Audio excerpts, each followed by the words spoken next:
La vidéo du jour est très spéciale parce que c'est sans doute l'erreur la plus commune que j'ai vue, que vous soyez rookie ou pilote professionnel. Une erreur que tout le monde néglige au fur et à mesure même du développement de sa carrière et que l'on retrouve aujourd'hui même au plus haut niveau. Parce que le principe de base et fondamental que les gens ont, c'est pour gagner du temps, il faut gagner du temps en piste en roulant plus vite. Ça paraît effectivement logique, mais ce n'est voir qu'une partie de l'iceberg, la partie sur la surface. Mais en dessous, il y a bien plus sur lequel optimiser, gagner du temps et faire de la différence avec l'adversaire en un temps beaucoup plus court et avec beaucoup moins d'efforts. C'est ce que l'on va voir dans la vidéo d'aujourd'hui.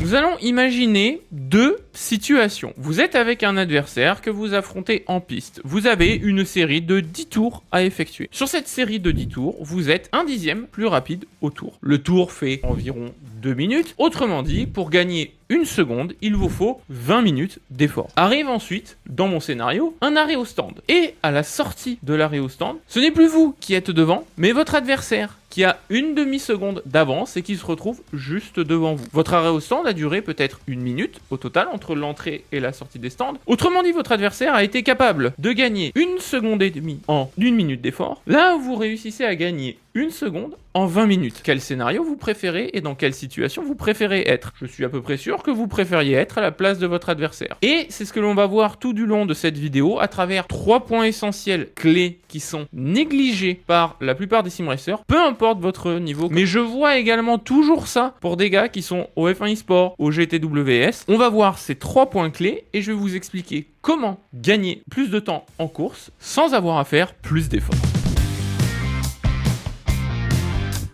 Le premier point que l'on va aborder dans cette vidéo, c'est l'entrée des stands jusqu'à la sortie. D'une part, lorsque vous allez rentrer dans les stands, je vous ai fait une vidéo dessus sur les points de repère visuels à avoir sur un circuit pour optimiser votre trajectoire, votre vitesse de passage. Pourquoi ne pas faire la même chose lorsque vous allez chercher à rentrer dans les stands? Prenons un exemple qui est l'entrée des stands aux 24 heures du Mans. Vous allez rentrer dans les stands, vous allez avoir une première chicane. Il va vous falloir maximiser la vitesse d'entrée et de sortie dans cette chicane. Puis vous allez avoir ensuite la partie où vous allez atteindre la limitation de vitesse, donc il faudra être à 60 km/h à cet endroit-là, et donc à être à 60 km/h au plus proche de cet endroit et maximiser l'entrée et la vitesse d'entrée dans les box. Donc vous allez avoir un point de freinage par exemple avant d'aborder la première chicane, et point de braquage et vitesse de passage, de réaccélération, et vous allez avoir enfin un point de freinage pour maximiser l'entrée des box. Un moment également où vous allez enclencher le pit limiter pour être à 60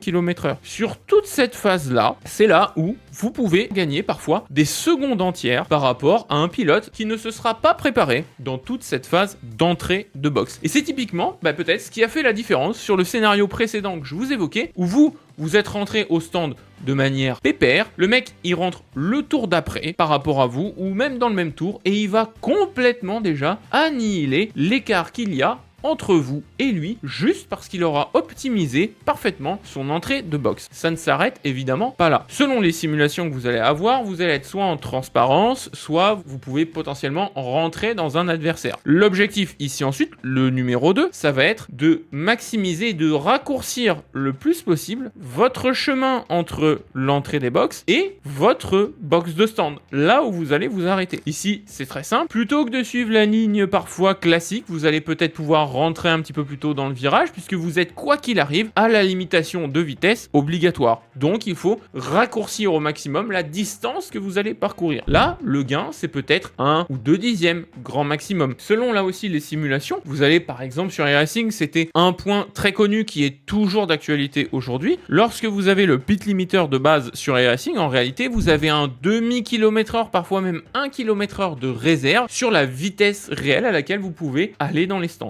Donc vous allez enlever le pit limiter, vous allez être 1 km/h plus vite tout du long de la ligne droite des stands. Selon les circuits et selon la vitesse que vous pouvez avoir dans les stands, plusieurs dixièmes que vous allez gratter juste le temps de parcourir la ligne des stands, alors que vous démenez depuis tout à l'heure en piste à essayer de gratter ce dixième en maximisant l'ensemble de vos trajectoires et vous vous tannez pendant 20 minutes pour gagner un dixième au tour. Là, on se parle uniquement d'un gain gratter parce que vous avez juste maximisé la distance pour atteindre votre box. Vous n'avez pas encore atteint votre box. Et là aussi, il y a de nouvelles optimisations à faire. Je vous parle ici de l'immobilisation dans le box. Comme pour une voiture en réel, les pilotes s'entraînent pour maximiser le moment où ils s'arrêtent, être parfaitement alignés entre le point de repère du mécano et la situation de la voiture. Plus le mécano est d'ores et déjà axé là où il doit mettre le pistolet, il va forcément retirer et remettre le pneu plus rapidement, ce qui simplifie et raccourcit l'action du mécano. Les simulations peuvent prendre ce genre de caractéristiques en cours selon si vous êtes plus ou moins bien immobilisé dans la box pré-paramétrée par la simulation. Vous allez gagner du temps en entrée et en sortie. Et également, vous allez gagner du temps si vous savez bien freiner. C'est-à-dire plutôt que de ralentir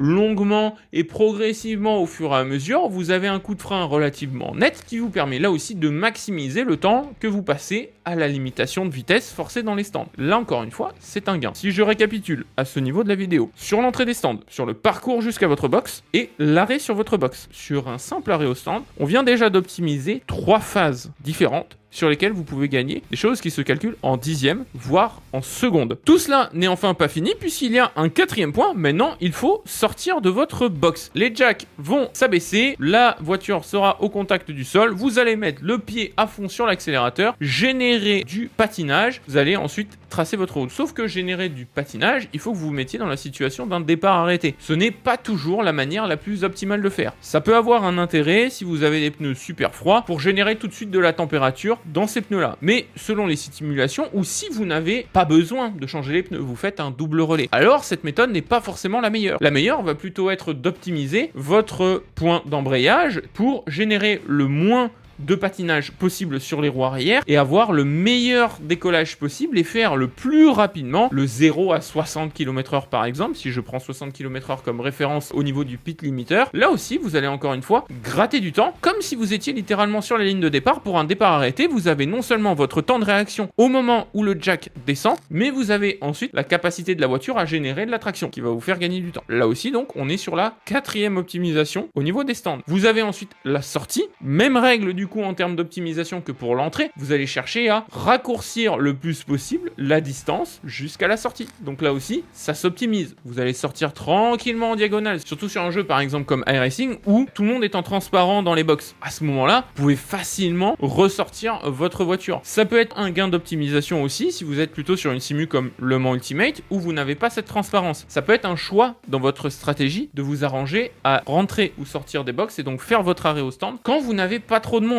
Parce qu'évidemment, lorsque vous avez beaucoup de monde sur le cas d'LMU, il va devoir redresser votre voiture et la mettre dans le bon sens de marche pour que vous évitiez d'harponner la voiture qui est devant vous si tout le monde rentre au box en même temps. Pour éviter ce carnage-là, rentrez un petit peu plus tard ou peut-être choisir volontairement de rentrer un tour plus tôt lorsque la voie des stands est dégagée. C'est autant de temps de gagner sur toute cette procédure de sortie de votre box par rapport à vos adversaires qui vont peut-être, oui, gagner un tout petit peu en piste, mais vous allez proportionnellement gagner tellement plus sur la procédure d'arrêt au stand qu'au final, c'est vous qui allez ressortir devant. Enfin, le dernier point sur les stands, je crois qu'on vient littéralement de passer plus de 5 minutes juste sur ce point-là. C'est ensuite derrière votre temps de réaction pour désenclencher votre pit limiter et vous élancer et maximiser votre vitesse de sortie. Lorsque l'on réfléchit une course, il y a une réflexion qui doit se faire effectivement en termes de rythme pur, mais il y a aussi une réflexion qui doit se faire en termes de gain sur les procédures. Procédures qui sont, là je viens de prendre l'exemple de l'entrée des box, mais ce n'est pas la seule, et on va donc voir dans un deuxième point la procédure que vous allez potentiellement maximiser, celle où vous avez les pneus froids. Si vous souhaitez vous améliorer en piste, que vous préparez une course de ligue ou une compétition et que vous cherchez à être accompagné, rendez-vous sur raceclutchcenter.com, rubrique coaching. On travaille tous ces sujets en fonction de vos propres problématiques et de votre profil. Que vous soyez débutant ou joueur e-sport, on coach littéralement tous les niveaux. Ça se passe sur raceclutchcenter.com, je vous mets le lien dans la description. Et avant de passer à la suite, parce qu'on vient de parler du premier point qui est autour des pit stops, le mot-clé pour cette vidéo coaching, c'est Guido. Je sais que vous avez la ref dans les commentaires. C'est parti. Le deuxième point de notre vidéo, souvent trop négligé même par les pilotes à plus haut niveau, ce sont les premiers tours avec les pneus froids. Lorsque vous avez les pneus froids, vous avez moins de grip. C'est le cas aujourd'hui sur toutes les simus et toutes les voitures auxquelles je pense si vous êtes sur circuit. En VEC, on n'a plus les couvertures chauffantes. En F1, c'est pareil, vous allez avoir une petite limitation de grip si vous avez les pneus froids à la sortie des stands. Vous allez avoir la même chose si vous êtes sur Gran Turismo 7, donc plutôt sur un jeu un peu plus simcade. Ce moment-là où vous allez devoir générer de la température pour avoir le grip optimal et utiliser tout de suite la performance du pneu tant qu'il est le plus frais possible pour maximiser l'undercut ou alors pour maximiser tout début de la course lorsque vous partez, une fois que vous avez fait votre procédure de tour de chauffe. C'est un point qui est très souvent trop négligé. Je vous en ai parlé dans une vidéo dédiée sur le coaching, je vous ai parlé des points de repère visuels. J'insiste sur ces points de repère visuels. Il faut là aussi vous construire une map si vous préparez une course lorsque vous avez les pneus froids. Vous devez savoir quand est-ce que les pneus sont réellement à température optimale. Est-ce que c'est au bout d'un ou deux secteurs ou d'un ou deux tours? Ça change effectivement la donne. Également,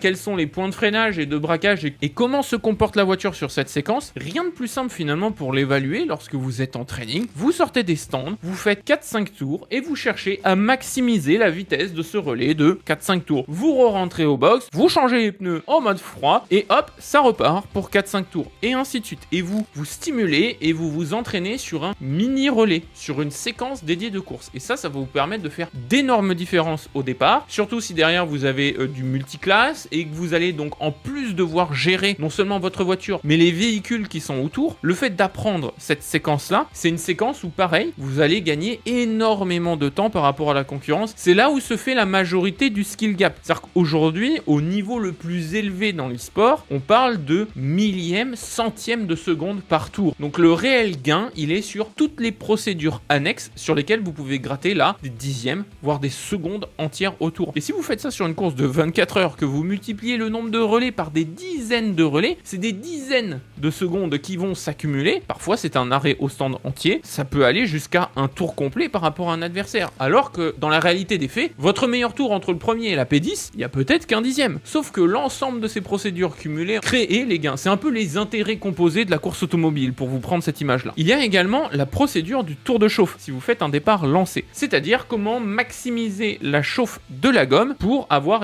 les pneus les plus optimaux possibles tout de suite au moment du départ. Donc là, il y a différentes techniques. Vous connaissez, j'en suis certain, le waving qui consiste à faire ces mouvements de gauche et de droite avec le volant pour augmenter la friction sur les pneus avant et augmenter leur chauffe. Il y a le brake dragging qui est de freiner, d'accélérer en même temps. Le but, c'est de faire chauffer le disque de frein, ce qui fait chauffer l'intérieur de la jante et donc l'intérieur du pneu pour augmenter la température et la pression à l'intérieur de celui-ci. Il y a d'autres techniques comme le wheel spin, c'est-à-dire que vous allez légèrement vous arrêter, vous allez générer du patinage qui va augmenter la température en surface sur les pneumatiques. Je l'abordais très rapidement par exemple dans le cas de pneus froids lors d'un pit stop, typiquement si vous êtes en hypercar ou en GT3 dans les réglementations VEC qui n'ont pas de couverture chauffante, vous devez maîtriser la température de la gomme et donc savoir à n'importe quel moment quand et où attaquer. Là on rentre dans la deuxième phase d'entraînement, c'est-à-dire que je vous ai parlé jusqu'à présent de la situation statique où vous êtes tout seul. Vous avez vos points de repère, vous savez comment maximiser les systèmes de la voiture, mais ensuite, si vous voulez aller encore plus loin, vous pouvez vous entraîner entre potes, voire même sur des courses que vous allez faire dans la semaine, et savoir exactement là où vous prenez le pas sur votre adversaire. Une zone de freinage que vous avez mieux optimisée que lui, une zone de réaccélération. Faire la différence pour tout de suite, sur le début de course, imprimer votre rythme et voir gagner des positions que vous n'avez pas grattées en qualification. Parce que vous êtes peut-être un peu moins bon en qualif, mais vous avez plus de racecraft, parce que toute cette vidéo-là, elle est autour du racecraft, la science de la course, et vous allez pouvoir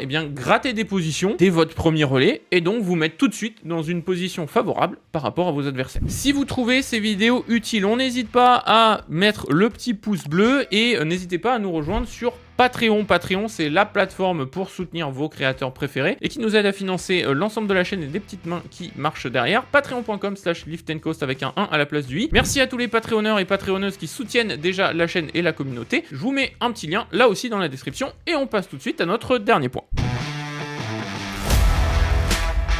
Notre dernier point, je suis sûr que vous l'avez peut-être deviné, on a parlé de la partie pit stop, on a parlé de la partie pneu froid, mais il y a une autre partie dont on n'a pas parlé qui peut être évidente, c'est le départ, tout simplement. Maximiser votre départ, là aussi, c'est quelque chose à faire et sur lequel s'entraîner, surtout si vous avez, par exemple, un départ arrêté. Il y a plusieurs choses sur lesquelles vous pouvez vous entraîner. La partie la plus importante et négligée, je peux le faire moi-même en stream parce que je roule en mode tranquille, ça va être le clutch bite point ou le point de patinage de l'embrayage en français. C'est ce point où vous allez maximiser votre sortie. Je l'évoquais tout à l'heure lorsqu'on a parlé des arrêts au stand, mais lorsque vous êtes sur un départ arrêté, c'est d'autant plus important parce que c'est littéralement le moment où vous allez être face à tous vos adversaires pour gagner des positions et mieux vous placer, arriver au premier virage. Donc ce point-là, en fait, il dépend des véhicules, il dépend de certaines conditions de piste, de ce que vous allez avoir fait dans votre tour de chauffe si vous en avez un, si vous avez un tour de mise en grille en fonction des simulations que vous allez avoir. Ce point-là n'est pas à négliger parce que c'est littéralement ce qui va vous permettre d'avoir le meilleur décollage possible lorsque vous allez avoir les feux rouges qui s'éteignent. L'autre point qui est le plus évident, c'est le temps de réaction. Travailler un processus de départ lorsque vous êtes en entraînement, c'est très facile. Soit vous pouvez faire par exemple des courses avec des IA et vous vous entraînez à faire des départs arrêtés et vous allez vous entraîner aussi à moduler votre pédale d'accélérateur en plus de votre temps de réaction. Vous allez faire correspondre donc le moment où vous lâchez la palette d'embrayage avec la proportion d'accélérateur que vous allez mettre à ce moment-là. Ça dépend encore une fois des simulations sur lesquelles vous êtes, des procédures de départ arrêté ou de départ lancé. Si je parle d'un départ lancé cette fois-ci, il y a le temps de réaction certes, mais c'est surtout le plan que vous allez mettre sur le départ lancé. Il y a différentes situations, soit vous êtes celui qui donne le start. Là, à ce moment-là, ce qu'il va pas falloir faire, c'est dépasser la voiture de safety car avant qu'elle ait passé sa fameuse ligne de safety car lorsqu'elle rentre au stand, mais vous pouvez typiquement créer un mapping. Quand je dis créer un mapping de ça, c'est-à-dire vous allez ralentir tout le field. On a eu l'exemple il n'y a pas très longtemps en Indy Next à Suzuka, où le gars qui est parti en tête s'est dit « Je vais fortement ralentir toutes les voitures à l'abord de la dernière chicane, je vais sortir de la dernière chicane, attendre légèrement et mettre à ce moment-là tous mes gaz. » Et ce qui s'est passé, c'est que le gars qui était à gauche s'est complètement fait surprendre parce que le gars à droite était littéralement dans son angle mort. Donc quand il a vu que la course partait et que le train partait, on a tout de suite gagné une position parce que nous, on était attentifs et on a anticipé que le fait que le mec, dès qu'il allait pouvoir braquer et on allait tous se retrouver dans une zone de braquage, nous, il allait accélérer à ce moment-là parce que littéralement, vu qu'on a de l'angle de volant, ben on va pas pouvoir prendre la spi et on va pas pouvoir réaccélérer face à lui. Lorsque vous êtes en tête, c'est donc le scénario idéal pour surprendre votre adversaire, mais si vous êtes plutôt dans le peloton, moi ce que je vous conseille, c'est surtout de toujours bien vous décaler et de vous positionner pour voir ce que va faire le leader et le comportement du leader. Parce que c'est le leader qui va lancer la séquence plus que les feux verts ou les feux rouges qui s'éteignent lorsque vous allez vous lancer en départ arrêté. Ça peut vous permettre de gratter si vous êtes à 3, 4, 5 lignes derrière la voiture de tête. Ça va vous permettre d'anticiper en projetant votre regard le départ réel du peloton et donc de partir au moment où les gens qui enclenchent le départ partent. Et ça, avec l'effet accordéon, vous allez tout de suite pouvoir vous décaler et vous créer de l'espace et gagner, gratter une ou deux positions gratuites avant même d'aborder le freinage du premier virage. Donc encore une fois, cette procédure de départ, elle est à anticiper. Si je vais désormais un petit peu plus loin même sur cette procédure de départ, je vais aller jusqu'au virage 1, puisque que vous soyez en départ lancé ou en départ arrêté, le premier virage, c'est toujours là où on peut parfois gagner, voire parfois plutôt perdre la course. Anticiper le scénario du premier virage est quelque chose qui va vous aider à réagir et à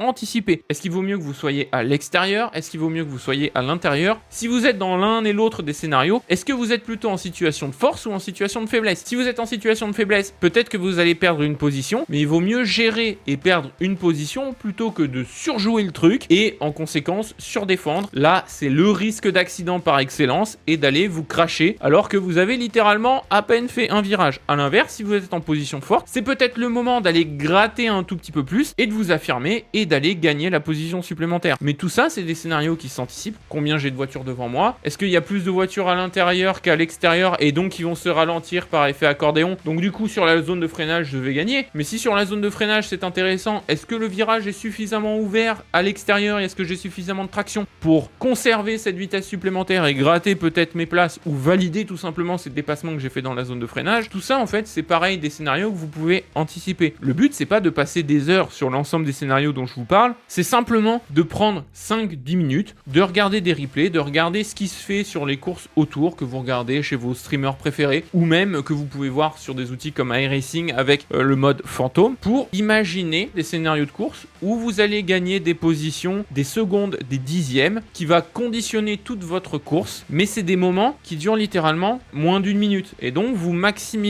vos gains sur un temps d'effort qui est minimal. J'espère que cette vidéo vous aura plu. On n'oubliez pas le mot clé Guido dans les commentaires. Si vous souhaitez continuer de vous améliorer, n'hésitez pas à nous rejoindre encore une fois sur raceclutchcenter.com, et sinon à consulter les différentes vidéos coaching gratuites disponibles sur la chaîne. On parle juste ici, je vous en ai parlé, des repères visuels, et on parle juste là, cette fois-ci, sur comment tourner votre volant.